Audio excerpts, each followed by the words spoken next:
एक बार एक युवा एक सन्यासी के पास पहुंचा और शिष्य बनने की इच्छा सन्यासी के सामने व्यक्त की।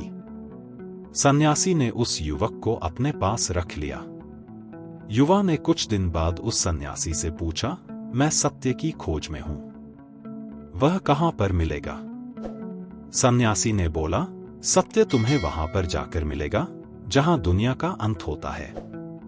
युवा सन्यासी से अनुमति लेकर दुनिया का अंत खोजने के लिए निकल गया। वर्षों तक यात्रा करने के बाद युवक ने उस गांव तक पहुंच गया जिस गांव को दुनिया का अंतिम गांव माना जाता था। उसने उस गांव के लोगों से पूछा कि दुनिया का अंत कितनी दूरी पर है। उस गांव के लोगों ने कहा, थोड़ा आगे जाने पर वहां एक पत्थर लगा है जिस पर लिखा है, यहां दुनिया समाप्त होती है, किंतु तुम वहां मत जाओ। जिस भयंकर गड्ढे पर दुनिया समाप्त होती है वह तुम देख नहीं पाओगे, डर जाओगे। युवक ने बोला, मुझे उस सत्य को पाना है, अतः मैं वहां जरूर जाऊंगा। जब युवा उस जगह पर पहुंचा तो वहां भयंकर शून्य था और गहरे गड्ढे की कोई तलहटी नजर ही नहीं आ रही थी।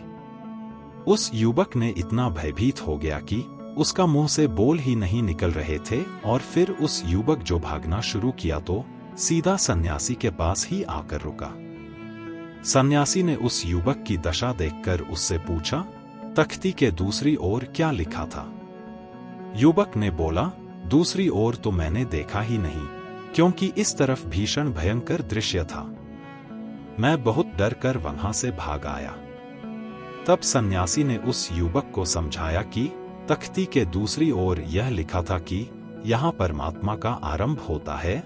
फिर सन्यासी ने उस युवक को बोला, दुनिया खत्म होने से अभिप्राय उसके रागरंग समान होने से है। जहाँ हम दुनिया के आकर्षणों से बहुत दूर होते हैं वहीं पर ही परमात्मा की उपलब्धि हो जाती है। यही जो परम सत्य है और जिसे तुम अपना जीवन में पाना चाहते हो।